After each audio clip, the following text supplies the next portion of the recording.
হত্যাকাণ্ডত উল্লেখ হৈছে আপুনি এই সংক্ৰান্তত কি ক'ব চাওক আচলতে কথাবোৰ এনেকুৱা নহয়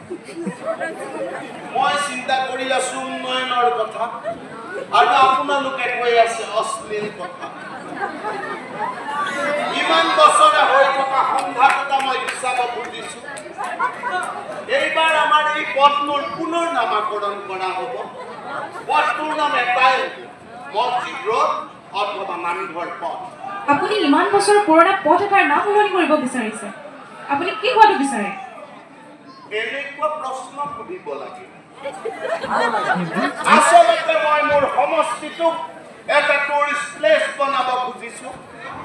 ধৰক এনেকুৱা এটা ডাঙৰ নামঘৰ যিটো নামঘৰত ভাৰতবৰ্ষৰ সকলো ৰিল ষ্টাৰ আহি ৰিলছ বনাব পাৰিব ইতিমধ্যে মই নামঘৰত লৈ এটা বৰগীত লিখিব দিছো অষ্ট্ৰেলিয়াৰ এগৰাকী সুন্দৰী গায়িকা